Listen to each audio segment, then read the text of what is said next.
You're your neighbors unless you might live in the country and only have one person being fed off the service. But anyways, they're refusing now.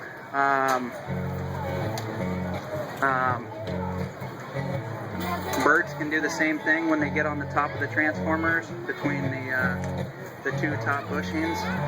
A lot of times that's what you'll see with the squirrels. They'll get on top of the transformers and they'll touch both bushings on the top.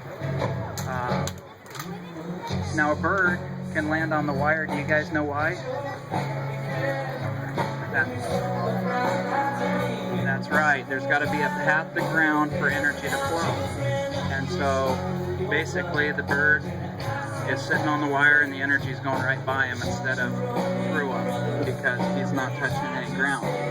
But if he stands on top of that bushing on one side of the transformer and eats a bug on the other, then he's made a path from the ground on the one side of the bushing to the energized portion of the transformer. So next we'd like to get a show of hands at how many of you guys like to fly kites. Alright, where do you guys fly kites? Where do you do it? In the back of your field? Is there power lines close? No? That's good. We don't like to fly kites around power lines. It's quite a hazard. And if you kids all get real close, we'll show you what can happen if your string on your kite gets caught up in the power lines.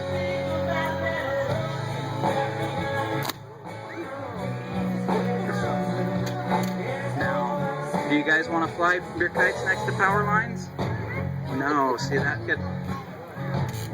electricity could come down your string and shock you guys. So you guys really need to make sure that you're not flying your kites around power lines. Now here in the Columbia Basin, we've got a lot of. Where'd you get them? Actually, I'm going to start with. The human body is about 70% water. Now we're going to demonstrate to you guys some of the hazards or what could happen to you if you guys were to touch an energized power line.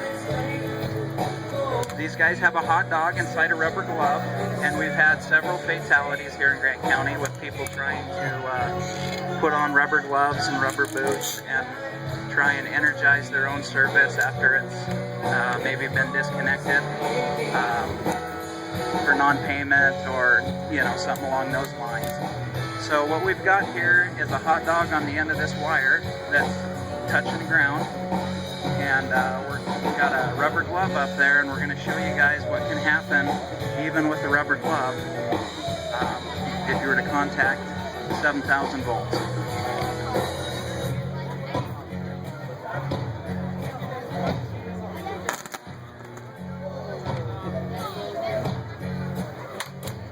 So the glove's on fire.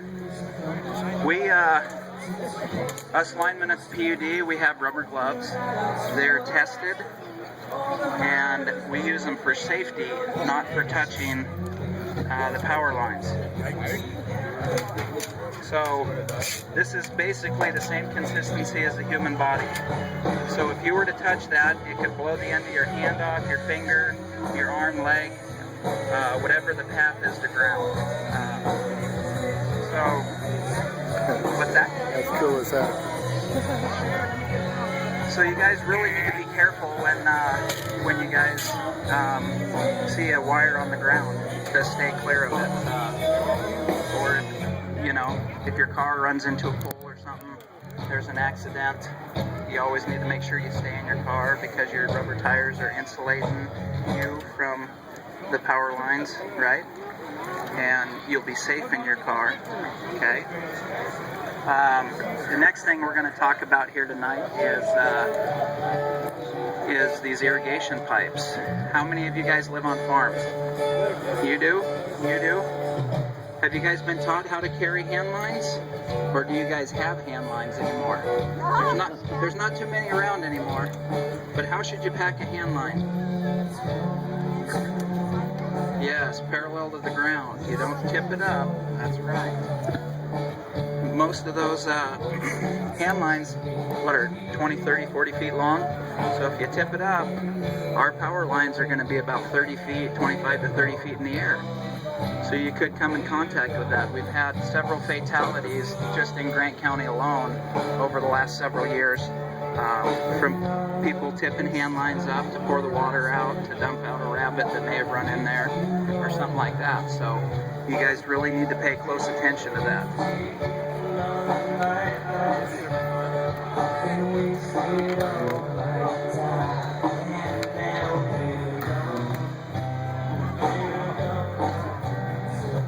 So that, the way we've got this hooked up here is that's a ground inside that box there. And it's basically connecting a path to the ground back through that transformer there. So it'd be the same thing if we were to take that and stick it on the ground right now and tip it up there, it would draw the same arc. So it's really important to pack those hand lines parallel to the ground. Anymore, they're trying to get away from aluminum ladders.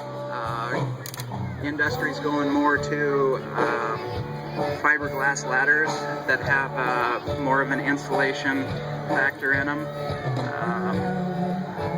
The ladders, you need to be careful, not normally around the high voltage power lines, but same sort of thing with the service wires going into your house that you see coming off the bottom of the transformer over there. It's 120, 240 volts going to your house. That is enough to kill you. Does anybody know how many amps it takes to stop your heart? Less than 1. So most of the time you've got 200 amps going to your house. So it's really important for you guys to pay attention to the overhead services that are going to your house. So Buck here is going to demonstrate the ladder and the power line.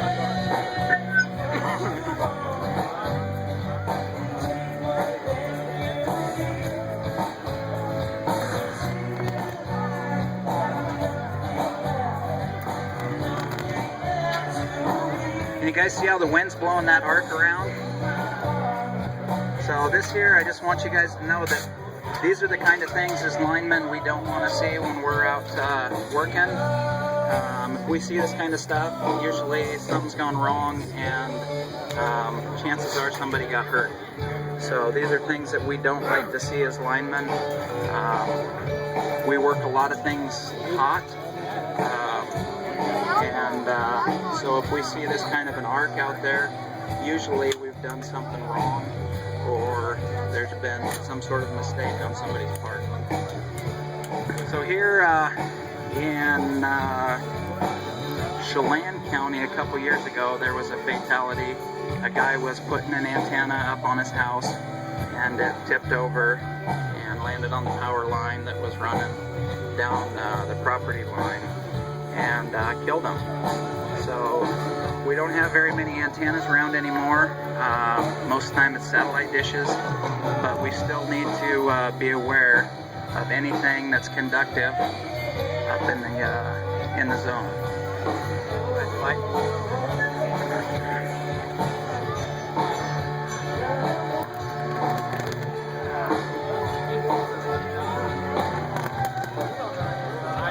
Just so you guys know, when that arc's being pulled, there is almost 1,400 amps of fault current going through that arc right there.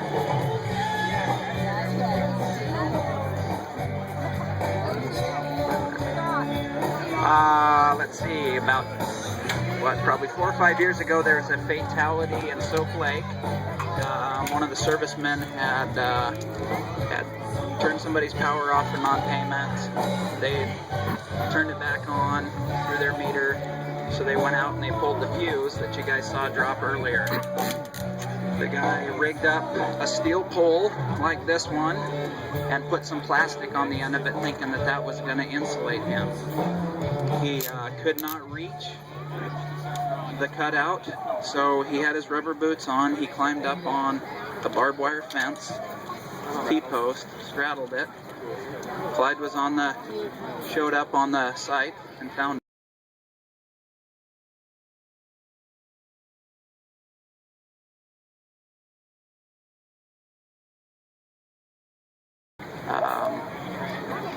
so this is to demonstrate that. He also had a pair of rubber gloves like this on.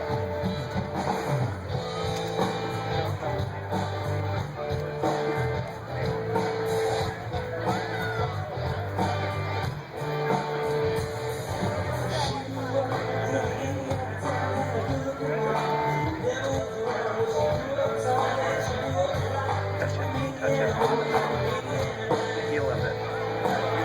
Trailer's up.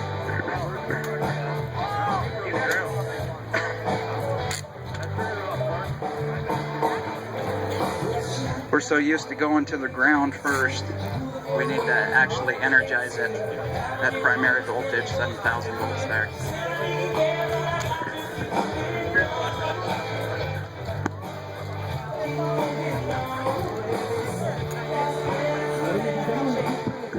Now this particular demonstration is very dangerous because as you can see, the arc is at our level, where the rest of the arcs are up high. This is one that we really try and take extra precaution with when we do to demonstrate the hazards for you guys.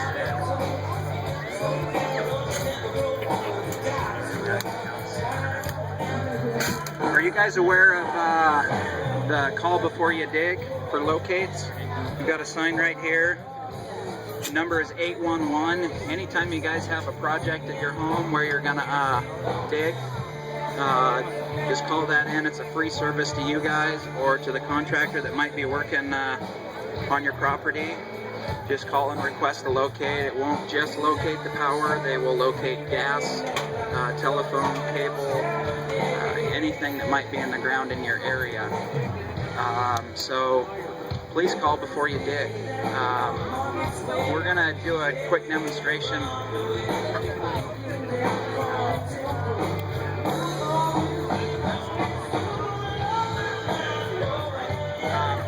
We're going to do a demonstration here of why you need to call before you dig. This is going to demonstrate basically either a backhoe and or a shovel going through the turn it around. See that? Blew the fuse up there, went to ground. So it's really important that we call before we dig. We had a farmer that was driving fence posts out by a circle, and he was driving them around the pivot there, and he drove a fence post through his secondary, and it shocked him, and he wasn't, it was 480, knocked him back, didn't have his wits really about him, went back to start driving the post again and nailed him again before he figured it out. So, you know, it could be as simple as driving a fence post in the ground. If you're going to go down more than a couple feet, you need to really pay attention. That particular farmer was in the sand, and as you know, sand blows really easy, so his service was less than a foot under the ground, and he drove his fence post right through it.